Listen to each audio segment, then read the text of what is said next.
ये last interesting और tough भी है थोड़ा। म्यूचुअल इंडक्टेंस कन्फ्यूजन होती है बच्चों को, और मुझे ऐसा क्या हुआ, एनी प्रॉब्लम? म्यूचुअल का क्या मतलब होता है पता है? जब तुम फेसबुक पे सबकी आईडी है तो दिखाते हो कि म्यूचुअल फ्रेंड लिखा होता है, तो क्या मतलब हुआ उसका? Common friend. बेसिकली किसी भी दो व्यक्तियों का जब आपस में जुड़ाव हो तो हम कहते हैं कि वो म्यूचुअल फ्रेंड है। ठीक है, तो अब ध्यान से सुनना। म्यूचुअल इंडक्टेंस में फ्रेंड की कोई कहानी नहीं होगी, यहाँ में कॉयल का आपस में रिलेशन होगा। म्यूचुअल इंडक्टेंस में किसका रिलेशन होगा आपस में? कॉयल का। ठीक है, होता क्या है? सेल्फ इंडक्टेंस तो पता था, सेल्फ इंडक्टेंस कल डिस्कस हुआ था, अच्छे से पता था। म्यूचुअल इंडक्टेंस देखो क्या होता है कि पहली बात तो कोई दो कॉयल हम लोग एज्यूम कर लेते हैं। कितने कॉयल? बिना दो कॉयल के म्यूचुअल होगा ही नहीं, वो तो सेल्फ हो जाएगा। सिंगल कॉयल की बात हो जाएगी तो सेल्फ इंडक्टेंस हो जाएगा। क्लियर है? तो म्यूचुअल कॉयल की बात हो रही है, इसका मतलब कि दो कॉयल होना चाहिए। ठीक है, तो दो कॉयल हम लोग बना रहे हैं। अब बड़े कायदे तरीके से सुनना, नहीं तो कहानी गड़बड़ भी हो सकती है कहीं भी।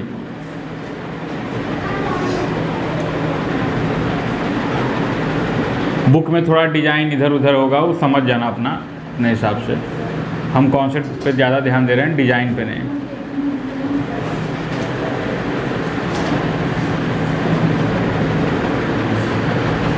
एक कॉयल तो ये हो गया, और इसी के बगल में दूसरा कॉयल बना दिया हमने। ठीक है, इसके बगल में ही समझाने के लिए दूसरा कॉयल बना दिया। ठीक है, मान लो जी से अटैच कर दिया इसको। ठीक है, बस कॉयल पे कंसंट्रेशन रहना, सर्किट वर्किट पे में जो जरूरी होगा।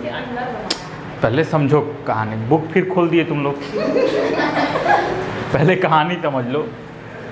देखो बहुत ध्यान से समझना, एकदम ध्यान से देखो। इस एक कॉयल में हम करंट देंगे, इस कॉयल में मान लो जिसमें हम करंट दे रहे हैं, यानी जिसमें पहले से करंट मौजूद है।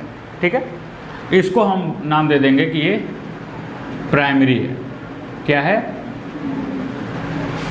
ठीक, तो प्राइमरी कॉयल में हमने क्या दे दिया? एक करंट दे दिया, सर्किट क्लोज कर दिया। ये करंट हो गया, इसमें फ्लो हो रहा है। ठीक है, करंट मान लेता हूँ मैं कि करंट आई फ्लो हो रहा है। प्राइमरी करंट है तो आईपी मान ले रहा हूँ, ताकि कन्फ्यूजन ना हो आगे जाकर। ठीक है, जब इसमें करंट फ्लो होगा तो जाहिर सी बात है क्या आएगा? Magnetic field. नहीं समझ रहे हो बात? जब इसमें करंट आएगा तो इसमें मैग्नेटिक फील्ड आएगा। और अगर इसकी करंट जो है वो वेरिएबल है, यानी आईपी है क्या? वेरिएबल। आईपी क्या है? यानी ये जो आईपी करंट है, प्राइमरी करंट का प्राइमरी कॉइल का जो करंट है वो कैसा है? क्योंकि कल ही डिस्कशन हुआ था कि अगर करंट वेरिएबल नहीं होगा तो फ्लक्स का पूरा कॉन्सेप्ट ही खत्म, ये 6 चैप्टर हट जाएगा। यानी अगर तुम्हें पढ़ना है फ्लक्स का, मैग्नेटिक फील्ड, कुछ भी फ्लक्स चेंज का या इंड्यूस्ड करंट के बारे में, तो वेरिएबल करंट होना ही चाहिए। ठीक है, तो अगर इस प्राइमरी कॉइल में वेरिएबल करंट फ्लो हो रहा है तो करंट जैसे ही आएगा वैसे ही मैग्नेटिक फील्ड आ जाएगा। और अगर करंट वेरी कर रहा है, इसका मतलब मैग्नेटिक फील्ड वेरी कर रहा है। जब मैग्नेटिक फील्ड इसका वेरी करेगा तो इसी के बगल में जो कॉइल रखा है उसमें फ्लक्स नहीं आएगा? फ्लक्स आ जाएगा। बचपन से पढ़े हैं हम लोग, क्लास 2 से, कि जैसे ही प्राइमरी कॉइल में करंट वेरिएबल हमने दिया, वैसे ही सेकेंडरी कॉइल में क्या जनरेट हो गया बच्चा लोग? फ्लक्स। इसमें क्या आ गया? सेकेंडरी कॉइल में तुरंत क्या आ जाएगा? फ्लक्स आ जाएगा। किसमें? सेकेंडरी कॉइल में। क्यों? फ्लक्स यही होता है ना, change in magnetic field. Flux magnetic field of line crossing through a unit area, ऐसे ही तो है। तो जैसे ही, और ये मैग्नेटिक फील्ड ऑफ लाइन ध्यान से सुनो, फाई इज इक्वल टू है बी ए, ठीक है, यही फ्लक्स है, यही फ्लक्स। जब ये फ्लक्स चेंज होगा, D phi upon D T का क्या मतलब कि ये फ्लक्स जब चेंज होगा तो इस फ्लक्स की चेंज होने की वजह से क्या आ जाएगा, कौन सा, इंड्यूस्ड। बात को समझना ध्यान से, दिव्या को थोड़ी सी कंफ्यूजन आ गई बीच में। जब फ्लक्स चेंज होगा, D phi upon D T, flux जब चेंज होगा तो करंट आएगा ना, इंड्यूस करंट आएगा ना। इतना बात तो समझ में आ रही है, जब फ्लक्स चेंज होगा तो इंड्यूस करंट। फैराडे ने पहले एक्सपेरिमेंट से ये बताया कि जब फ्लक्स चेंज होगा तो इंड्यूस करंट आएगा। फ्लक्स किस पे डिपेंड कर रहा है बच्चा लोग, मैग्नेटिक फील्ड और एरिया पे। एरिया मान लेते हैं चेंज नहीं हो रहा है, लेकिन मैग्नेटिक फील्ड तो चेंज होगा ना। क्यों? क्योंकि मैग्नेटिक फील्ड तो डिपेंड करेगा ना प्राइमरी करंट पे। मैग्नेटिक फील्ड किस पे डिपेंड करेगा, प्राइमरी करंट पे। भाई इसमें करंट है आईपी, तब जाके मैग्नेटिक फील्ड आ रहा है। अगर आईपी घटेगा तो मैग्नेटिक फील्ड भी, आईपी बढ़ेगा तो मैग्नेटिक फील्ड भी, मैग्नेटिक फील्ड घट और बढ़ रहा है, इसका मतलब फ्लक्स चेंज, इसका मतलब क्लियर हुआ ये चीज़। कई कन्फ्यूजन जो आती हैं धीरे धीरे उस कन्फ्यूजन को हम लोग डिस्कस करते हैं एक एक, बहुत कहे तरीके से समझना, घबराना नहीं। और ये इस बात को करना कि बार बार वीडियो देखना ताकि कॉन्सेप्ट धस जाइए। पता है तुम्हें, अभी पढ़ के जाओगे घर जाते जाते शायद स्किप कर जाएगा 2-4 कॉन्सेप्ट, पता नहीं चलेगा। एकदम कंफर्म बात है ये। तो जा करके इसको बार बार देखना, ठीक है, ताकि दिमाग में कॉन्सेप्ट एकदम क्लैरिफाई हो जाए। अब देखना ध्यान से, मेरी बात सुनना, फिर से मैं वही चीज़ बोल रहा हूँ कि हमने प्राइमरी करंट दिया आईपी, प्राइमरी करंट दिया आईपी, किस में, प्राइमरी कॉयल में। प्राइमरी कॉयल में हमने प्राइमरी करंट दिया आईपी, हमने दिया, यानी इसमें आईपी करंट पहले से मौजूद है। आईपी की वजह से आएगा क्या, मैग्नेटिक फील्ड भी, और जितना आईपी होगा उतना ही मैग्नेटिक फील्ड होगा। आईपी की वजह से क्या आ जाएगा, मैग्नेटिक फील्ड, ठीक। मैग्नेटिक फील्ड जब चेंज होगा, मैग्नेटिक फील्ड जब, तो इंड्यूस करंट आएगा। क्यों? क्योंकि मैग्नेटिक फील्ड चेंज होगा तो फ्लक्स आ जाएगा। Change in magnetic field flux generate करेगा। अब सुनना कि फ्लक्स इसमें क्यों आया, सवाल ये भी उठता है, फ्लक्स इसमें क्यों आया। अब फैराडे के पहले दूसरे एक्सपेरिमेंट पे ध्यान दो कि मैग्नेटिक फील्ड जब चेंज हो रही है, ध्यान से सुनना, जब इस कॉइल में करंट फ्लो हो रहा है, इस कॉइल में क्या हो रहा है, तो मैग्नेटिक फील्ड जनरेट हो गई। मैग्नेटिक फील्ड जनरेट हो गई तो मैग्नेटिक फील्ड यानी मैग्नेटिक फील्ड ऑफ लाइन के थ्रू जनरेट होगी ना। तो मैग्नेटिक फील्ड ऑफ लाइन इस कॉइल में जाएगी कि नहीं जाएगी, और ये कॉइल कंडक्टर रहेगा, ये कॉइल कंडक्टर ही लिए हैं, ये कॉइल कंडक्टर लिए हैं कि नहीं लिए हैं। और इलेक्ट्रोमैग्नेटिक इंडक्शन का पहला सिद्धांत है कि जब भी कोई कंडक्टर मैग्नेटिक फील्ड को काटेगा परपेंडिकुलरली, जब भी कोई कंडक्टर मैग्नेटिक फील्ड को काटेगा तो उस कंडक्टर में क्या हो जाएगा, करंट आ जाएगा। उस कंडक्टर में क्या आ जाएगा, यही तो फैराडे किए थे। पहली बार मैग्नेट को मूव करा रहे थे, दूसरी बार कॉइल को मूव करा रहे थे। मूव कराने का उनका मेन पर्पस क्या है कि magnetic field of line change होनी चाहिए। मूव कराने का उनका मेन पर्पस क्या था, magnetic field of line change होनी चाहिए। तो magnetic field of line change हो रही थी तो कॉइल में करंट आ रहा था। Magnetic field of line change हो रही थी तो कॉइल में मैग्नेटिक। अब ध्यान से सुनना, पहला एक्सपेरिमेंट फैराडे का क्या था, कॉइल था, मैग्नेट था, ठीक है, कॉइल था और ये मैग्नेट है मान लो। तो मैग्नेट को मूव करा रहे हैं तो magnetic field of line change हो रही है, तो करंट किस में आ रहा है, मैग्नेट में, कॉइल। करंट किस में आ रहा है। तो कंफ्यूजन ये बच्चों का होता है कि, समझ आ रही बात ना। तो अब जब ये कॉइल में करंट आ रहा है तो करंट की वजह से तुरंत क्या आ जाएगा, मैग्नेटिक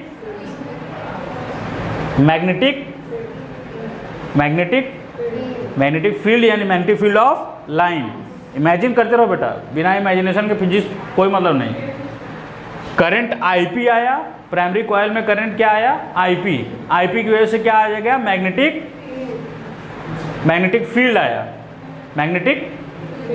अब करंट की प्रॉपर्टी क्या है, बढ़ रही है और घट रही है, वेरिएबल है करंट, तो मैग्नेटिक फील्ड भी क्या होगा, बढ़ेगा और मैग्नेटिक फील्ड बढ़ेगा घटेगा, तो इसी के बगल में जो कॉइल है उसमें क्या फ्लक्स नहीं आएगा, आ गया फ्लक्स।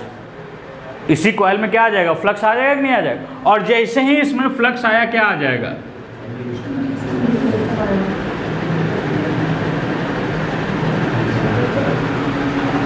नहीं समझे बात, एकदम बढ़िया समझ में आ गया होगा, बेहतरीन क्लियर हुआ ये चीज़। अभी हम लोग एक काम और करेंगे, ध्यान से समझना, एक बार और इतना रिपीट कर लेंगे ना कि और उसका फिर वीडियो देखोगे तो एकदम इसको समझना बहुत इंपॉर्टेंट है, क्योंकि पूरा 11th बीत जाता है, 12th बीत जाता है, इंजीनियरिंग बीत जाती है, BSc बीत जाती है, सब बीत जाता है, लेकिन ये क्लियर ठीक से नहीं होता है, ये लफड़ा क्लियर ही नहीं होता है कि इसमें हो रहा है, इसमें हो रहा है, पता नहीं क्या हो रहा है। तो अब मेरे ख्याल से क्लियर हो रहा होगा बात। अब इसी के नीचे लिखो नहीं दिव्या बेटा, ये सबसे खतरनाक है, मैं मिटाऊंगा नहीं, मिटाऊंगा अभी तो वीडियो तो बन रहा है, देख लेना। अभी इंपॉर्टेंट समझना है, मेरी बात समझो ध्यान से, लिखना रटना नहीं है। ये चीज़ क्लियर हो रहा है पक्का। अब मान लो मैं सिंपल सीधा दो ठो कॉइल बना देता हूँ समझने के लिए एक बार, ठीक है। ये मान लो हो गया प्राइमरी कॉइल, क्या हो गया,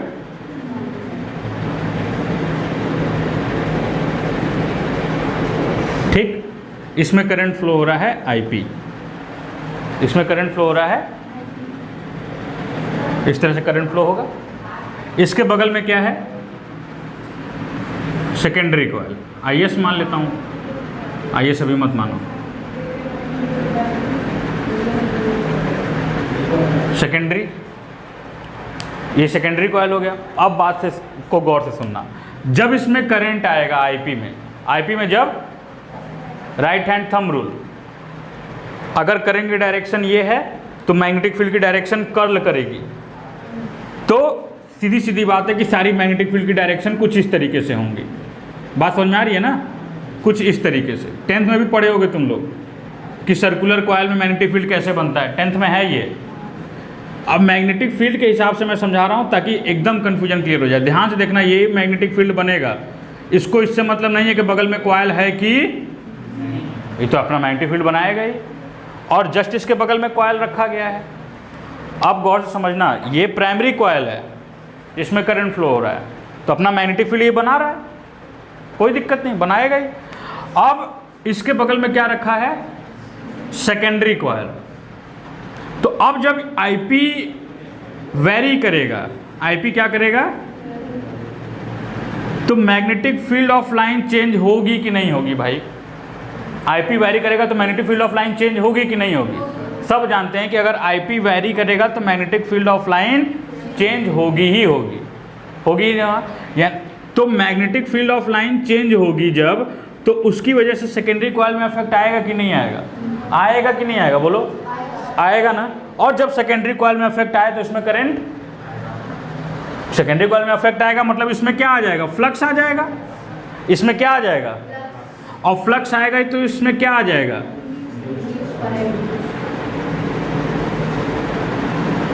अभी भी नहीं बुझाया, अभी भी नहीं बुझाया, बुझा गया ना। अब देखो ध्यान से, क्या 2 कॉइल होंगे तो मैग्नेटिक फील्ड ऑफ लाइन भी बदल जाएगी। अगर 2 कॉइल होंगे तो स्ट्रेंथ और बढ़ जाएगा ना, 3 कॉइल होंगे तो स्ट्रेंथ और बढ़ जाएगा ना, 4 कॉइल होंगे तो और बढ़ जाएगा, एको कॉइल नहीं रहेंगे तो कुछ नहीं बढ़ेगा। हाँ प्राइमरी में ही मान लो।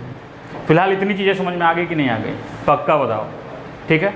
तो ये बना लेना जरूर डायग्राम, बुक उसमें देख के, वीडियो में देख करके, एक बार रिपीट भी हो जाएगा, ठीक है। अभी थोड़ा पॉज कर दो, पॉज करना, खूंखार हो जाता है। एक मैं ही हूँ जो झेल के खूंखार नहीं हुआ हूँ, अंदर से मतलब वो हो गया है, एक एरोगेंस आ गया है, एक ऐंठपन आ गया है, एक ठसक आ गई है अंदर, लेकिन बाहर से वो भी ऐसा नहीं है कि अगर वो टीचर मेरे सामने आ जाएं तो मैं बहुत उनको वो करूँगा, या वो बच्चे मेरे सामने अब आ जाएं तो मैं उनसे बहुत नफरत करूँगा। वो चलो ठीक है यार, बचपना था, हो गया। वो आज भी वही कर रहे होंगे जहाँ होंगे, ये मुझे 100% श्योर है। मैं आज भी वही हूँ जो उस समय था, बस वे ऑफ इंट्रोगेशन थोड़ा सा बदल गया है, बस वो कॉन्सेप्ट देखना आप फिर से, मैं कॉयल से समझाता हूँ ताकि डेरिवेशन में दिक्कत ना हो। ये प्राइमरी कॉयल है जिसमें करंट आईपी फ्लो हो रहा है, ये प्राइमरी कॉयल है जिसमें करंट, ये सेकेंडरी कॉयल है जिसमें फ्लक्स जनरेट हो रहा है आईपी की वजह से, आईपी की। तो मोटा मोटी देखो ना, जितना करंट बढ़ेगा घटेगा उतना ही तो फ्लक्स चेंज होगा, जितना करंट बढ़ेगा घटेगा उतना ही फ्लक्स चेंज होगा कि नहीं होगा कात्यायनी। इसका मतलब हम इन दोनों रिजल्ट से कह सकते हैं ना कि flux generated in second coil, flux generated in will be directly proportional to the current in primary coil, will be directly proportional to current in the, और प्रोपोर्शनैलिटी को हटाएंगे तो भैया यूनिवर्सल नियम है, एक कांस्टेंट हम लोगों को, इसी कांस्टेंट को बोल देते हैं म्यूचुअल इंडक्टेंस। क्या बोल देते हैं? Mutual inductance, mutual inductance. इतने चीज़ को तो अभी ही नोट करो क्योंकि ये डेरिवेशन में काम आएगा, इतने चीज़ को नोट करो। पॉज कर दो बेटा थोड़ा सा। तो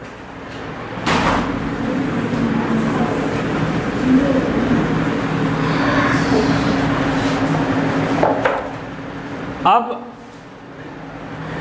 दो कॉइल की चर्चा हुई है यहाँ पे, एक S1 और एक S1 छोटा वाला कॉइल है, अंदर वाला। ध्यान से देखिएगा आप, इधर देखिएगा सब समझ में आ जाएगा। दोनों कॉइल का लेंथ बराबर है L, दोनों कॉइल का लेंथ L बराबर है। ये चीज़ क्लियर हुआ? नहीं क्लियर हुआ? हो गया, गए, क्या बात, शाबाश। दोनों कॉइल में से जो छोटा कॉइल है, छोटा वाला जो कॉइल है उसका नाम है S1, उसका नाम है, और उसकी रेडियस है R1। उसकी रेडियस क्या है? जो बड़ा वाला कॉइल है उसका नाम है S1 और उसका रेडियस है, नंबर ऑफ टर्न्स, एक में N1, एक में S1 में N1 और S2 में N2। क्लियर है ये चीज़? ये चीज़ तो क्लियर, नंबर ऑफ टर्न्स। एक कॉइल नहीं है ना, कई कॉइल है तो नंबर ऑफ टर्न्स, एक में N1 हो गया, एक में ये छोटा वाला कॉइल हो गया और ये बड़ा वाला कॉइल हो गया। अब इसमें खास बात क्या है? इसमें खास बात ये है, ध्यान से सुनना, कहीं कुछ नहीं बता रहा हूँ बस मैं, इसको बोलना नहीं, कि S2 कॉइल प्राइमरी की तरह से ट्रीट होता है। S2 कॉइल क्या होता है यहाँ पे, अभी भी कॉन्सेप्ट बताया मुझे, और S1 coil as a secondary यहाँ पे ट्रीट हो रहा है, एज अ सेकेंडरी यहाँ पे ट्रीट हो रहा है। S1 कॉइल यानी छोटा वाला जो कॉइल वो एज अ सेकेंडरी यहाँ पे ट्रीट हो रहा है, और S2 कॉइल क्या होता है, एज अ प्राइमरी ट्रीट हो रहा है। ये क्लियर हुआ? तो करंट किस में हम लोग फ्लो कराते थे? प्राइमरी में। तो इसमें किस में फ्लो कराएंगे? प्राइमरी में, यानी S2 में। शाबाश। यानी किस में फ्लो कराएंगे? तो करंट जब S2 में फ्लो होगा तो उसका नाम हमने दे दिया I2। क्या नाम दे दिया? I2। इसको ब्लू से ही बनाते हैं, क्लियर रहेगा, कंफ्यूजन नहीं।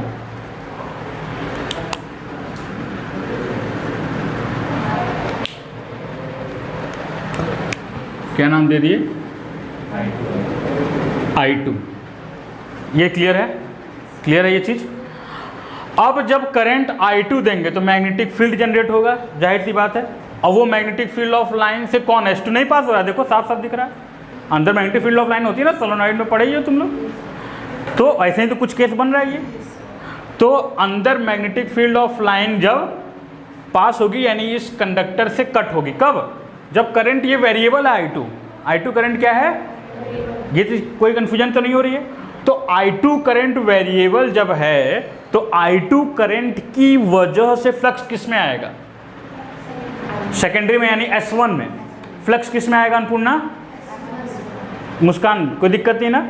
किसकी वजह से? यानी I2 की वजह से। I2 करंट S2 में I2 ही है, यानी I2 की वजह से फ्लक्स किस में आ रहा है? तो फ्लक्स को क्या लिखेंगे? φ1।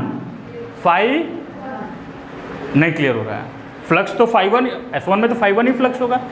तो अगर हम नियम से चलेंगे अभी अभी जो हमने किया, तो यानी क्या हो जाएगा? φ1 प्रोपोर्शनल टू, नहीं समझे? अरे एकदम समझ में आ रहा है। तो प्रोपोर्शनैलिटी हटाएंगे तो φ1 इज इक्वल टू इसको ध्यान से लिखना, ध्यान से समझना, क्योंकि ये जो φ1 है I2 है ये सब लिखा रहता है बुक में, अगर डायरेक्ट समझने जाते तो बड़ा कंफ्यूज करता है कि कैसे सर एक में φ1 लिख रहे हैं I2 लिख रहे हैं, पता नहीं क्या लफड़ा कर रहे हैं। हर किसी को में दिक्कत होता है, अच्छे अच्छे स्कूलों में नहीं क्लियर हो पाता है, वो बच्चे कन्फ्यूज आ जाते हैं जब 1-2 देखते हैं। तो तुम्हारे यहाँ जब पढ़ाया जाएगा तब तो देखना कितना यहाँ पे स्पीड तेज़ कर देते हैं टीचर। क्यों टीचर स्पीड तेज़ कर देते हैं? जब बाइक वाला स्पीड तेज़ कर देता है तो पहली बात तो बाइक वालों को तुम पहचान नहीं पाओगे, समझ ही नहीं पाओगे कौन था, और अच्छा भी लगेगा। तो लगेगा कि गुरुजी बहुत मस्त पढ़ाएं लेकिन समझ में कुछ नहीं आएगा। जब तेज चलता है तो लगेगा अपने अंदर आता है कि गुरुजी तो सही है पढ़ा रहे होंगे, हम ही लोग धीरे चल रहे हैं, कमज़ोर हैं। यहाँ स्पीड बढ़ा देते हैं। लेकिन अब क्लियर, अब कंफ्यूज। अब ध्यान से समझना, फ्लक्स के साथ हम लोग एक और ले लेंगे, n टर्न है तो n का n2 सीधे सीधे करना है, तो इसमें कोई किसी को दिक्कत नहीं होगी। तो n1 φ1 is equal to m को भी लिखने, क्योंकि ध्यान से समझना m को भी लिखेंगे हम लोग m12 या m21। क्यों? क्योंकि मान लो अगर S2 में करंट फ्लो और S1 में करंट फ्लो हुआ तो इसमें आ जाएगा फ्लक्स। अगर I2 अभी ऊपर दिए हैं तब इसमें आया, जब यही नीचे देंगे तो इसमें भी आ सकता है, ऐसा कुछ हो सकता है ना। तो हम लोग अगर दोनों में m लिखेंगे तो कन्फ्यूजन होगा कि नहीं होगा, तो पता नहीं चलेगा कि किस में फ्लक्स आए। म्यूचुअल इंडक्टेंस, किस म्यूचुअल इंडक्टेंस की बात हो रही है, पहले के रिस्पेक्ट में दूसरे की, कि दूसरे के रिस्पेक्ट में, ये कंफर्म करने के लिए कुछ तो लिखेंगे। जैसे हम लोग, हाँ जैसे हम लोग 10th में पढ़े होगे तुम लोग, refractive index with respect to medium 1, with respect to medium 2, with respect to, ये सब पढ़े हो ना। तो M12 और मेरा अनुमान सही हुआ, यानी mutual inductance in 1 due to, इसका यही मतलब हुआ। यानी अगर हम M12 की बात करें, ध्यान से देखना, M12 का मतलब हो गया म्यूचुअल, बता रहा हूँ इंडक्टेंस इन 1 ड्यू टू 2 यानी कि I2, ठीक है। उसी तरह कहीं अगर लिखा आ गया M21 तो क्या समझोगे? Mutual inductance in 2 due to 1 यानी कि I2। अब इसमें कोई कंफ्यूजन नहीं होगी, नहीं होगी ना। अब पूछो बेटा अन्नपूर्णा क्या कंफ्यूजन था? नहीं, इसी में करेंगे, फ्लक्स में I फ्लो हो रहा है, मैग्नेटिक फील्ड चेंज हो रही है, फ्लक्स करंट बढ़ेगा घटेगा, जब करंट जब बढ़ेगा घटेगा तो फ्लक्स चेंज होगा, फ्लक्स चेंज होगा करंट आ जाएगा, फ्लक्स चेंज होगा, फ्लक्स चेंज होगा तो करंट आ जाएगा। अब ये I2 जब वेरी करेगा, ध्यान से समझना, I2 जिस रेट से वेरी करेगा वो रेट कांस्टेंट होगा। I2 जिस रेट से वेरी करेगा तो वो रेट, यानी फ्लक्स चेंज भी, मतलब एक particular amount of induced current generate होगा। ध्यान से समझना, एक particular amount of induced current generate होगा। अगर इंड्यूस्ड करंट की वैल्यू घटानी या बढ़ानी है तो हम क्या कर देंगे? कॉइल को घटा बढ़ा देंगे। कॉइल घटाएंगे तो कम मैग्नेटिक फील्ड ऑफ लाइन, अब ये काटेगा तो कॉइल बढ़ाएंगे तो फ्लक्स ज़्यादा। बात समझ आ रही? तो इसलिए हम n का डायरेक्ट इसमें मल्टीप्लाई करते हैं। N2 का करेंगे जब दूसरी बार बात करेंगे तब, दूसरे केस में। हाँ, अब मेरी बात, हाँ I2 में नहीं आएगा भाई, वो सेल्फ इंडक्टेंस हो जाएगा, उसकी बात ही नहीं करेंगे। हम इस समय म्यूचुअल इंडक्टेंस चल रहे हैं, खुद में जो हो रहा है उसकी बात नहीं कर रहे हैं, दूसरे में जो हो रहा है हम उसकी बात करेंगे। क्लियर है? म्यूचुअल इंडक्टेंस की बात। अब यहाँ पे ध्यान से समझना, ये तो हो गया तुम्हारा पहला इक्वेशन, एक तरीके से, बहुत कायदे तरीके से देखना इसको। अब मैं N1 φ1 को एक्सप्रेस कर रहा हूँ, सिर्फ N1 φ1 को सिर्फ एक्सप्रेस कर रहा हूँ, सिर्फ N1 φ1 को का दूसरा एक्सप्रेशन लिख रहा हूँ। N1 का मतलब होता है स्मॉल n1 इंटू L, बताया हूँ चौथे चैप्टर में, तीसरे चैप्टर में। तो जब मैं पढ़ा रहा था force due to parallel rod का एक केस पढ़ा रहा था, तो उसी में बोला था मैं कि जो कैपिटल N होता है, एक होता है टोटल नंबर ऑफ टर्न्स, एक होता है number of turns per unit length, number of turns per unit number of turns per unit, इसको स्मॉल n बोलते हैं। तो यानी कैपिटल N क्या हुआ, L को उधर ले जाओगे ना, यही तो हुआ ना। यानी कि ये टोटल नंबर ऑफ टर्न दिया हुआ था N2 या N1। जब number of turns per unit length निकालोगे तो स्मॉल n की भी बात आ जाएगी, ठीक है। अरे सीधी सीधी बात समझ लो, इसमें इतना क्या है कि n upon l total number of turns per unit length, ये n हो जाता है। यानी सीधे सीधे अगर स्मॉल n लिखा आ जाएगा तो समझ जाना कि number of turns per unit length की बात कर रहा है, यानी एक एक टर्न की बात कर रहा है। स्मॉल n लिखा आ जाएगा तो किसकी बात कर रहा है, एक एक टर्न की बात कर रहा है। और कैपिटल N लिखा आ गया तो पूरे टर्न की बात कर रहा है। तो capital N1 is equal to क्या हो जाएगा, स्मॉल n1 इंटू एल हो जाएगा। उसी तरह कैपिटल N2 क्या हो जाएगा, स्मॉल n2 इंटू एल हो जाएगा कि नहीं हो जाएगा। L1 L2 इसलिए नहीं किया क्योंकि दोनों के लिए लेंथ सेम है। समझ में आ गई ये बात, ठीक। अब फाई पे आते हैं, ध्यान से देखो। फाई इज इक्वल टू क्या होता है, बी डॉट, यही होता है, बोलो यही होता है, ठीक। और फाई का एक्सप्रेशन, अच्छा छोड़ो, बी क्या होता है, बी ध्यान से देखो, फाई इज इक्वल टू होता है बी डॉट, ऐसे भी लिख सकते हैं ए यानी कि पाई आर, कॉइल की बात हो रही है, pi R square dot B. अब बी क्या होता है, mu naught N I, B is equal to mu naught N I. मार्च चौथे चैप्टर में यही पढ़वे किए हैं।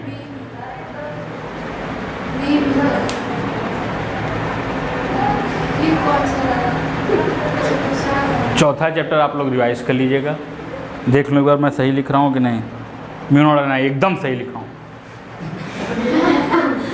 तुम लोग एकदम इतना मस्त कंफ्यूजन क्रिएट करते हो कि हम खुद ही कंफ्यूज रहते हैं, ठीक है। और अगर number of turns per unit length की बात कर रहे हो तो स्मॉल n। सुनो मेरी बात ध्यान से, b is equal to mu naught N I चौथे चैप्टर में विधिवत चला है। एक बार भी पलट के देखोगे तो b की वैल्यू म्यू नॉट एन आई तुम्हें पता है। चौथे चैप्टर में एक बार भी देखोगे, रिवाइज करोगे तो चौथे चैप्टर में अच्छे से बताया गया है b is equal to mu naught N I कैसे आया। तो एक बार देख लेना जा करके, b की वैल्यू यही होती ही है। Area pi R square, coil है तो पाई आर स्क्वायर, वायर का लेंथ वही लेंगे ना, वायर से ही तो कॉयल बना होगा, तो एरिया पाई आर स्क्वायर नहीं लेंगे, बोलो।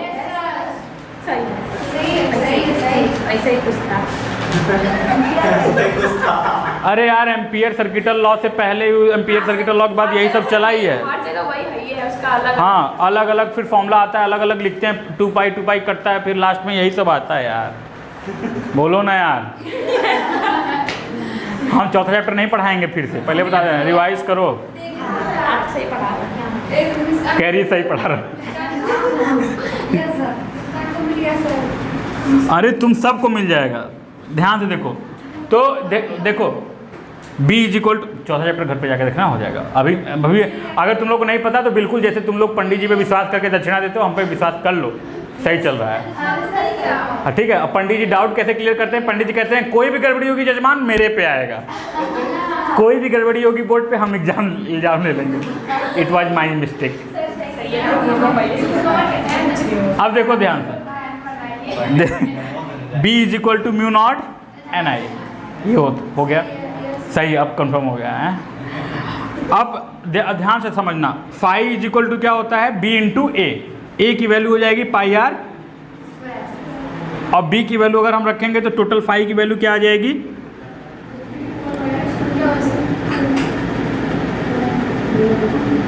ये आ जाएगी कि नहीं आ जाएगी। Phi is equal to total क्या आ गया, mu naught pi R square mu naught. अब इसमें ध्यान से समझना है, किसमें 1 रखेंगे किसमें 2 रखेंगे, कॉन्सेप्ट तो यही है, किसमें 1 रखेंगे किसमें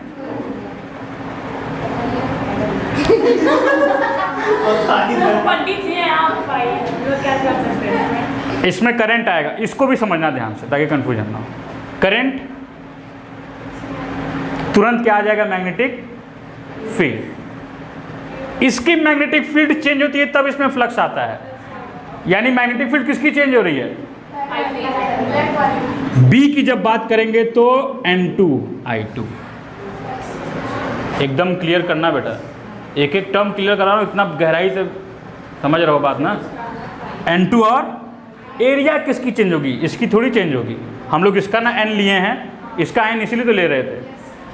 पाई आर, पाई में तो 1 लिखेंगे नहीं तो कांस्टेंट है, नहीं समझे बात। और N1 के लिए तो कैपिटल N1 के लिए तो स्मॉल n1 इंटू एल, यानी N1 phi1 की एक वैल्यू और क्या हो गई? स्मॉल n1 इंटू एल पाई r1 का स्क्वायर म्यू नॉट N2I2। समझे कि नहीं समझे? ये कैसा इक्वेशन है? दूसरा इक्वेशन। मैं इसीलिए कह रहा हूँ जितना आसानी से यहाँ समझ में आ जाएगा उतना आसान। तो इसके लिए आपको क्या करना है कि दिमाग में धस जाए, वीडियो देखना है। क्या बात। अब देखो ध्यान से, तो N1 phi1 is equal to, ये भी N1 phi1 is equal to, इसका मतलब ये is equal to 1 from first and second. M12I2 is equal to N1 L pi R1 square mu naught. तो काट दो, ये लो। तो किसकी वैल्यू आ गई? म्यूचुअल इंडक्टेंस की वैल्यू आ गई M12 is equal to N1 L pi R1 square. Clear हुआ ये चीज़? इसी पे न्यूमेरिकल आएगा, बच्चा लोग तुरंत नोट करिए। आप लोग नोट करो, नहीं इसको तो नोट ही कर लो, जितनी बार नोट करोगे उतना सही रहेगा। पॉज कर दो, आज के लिए।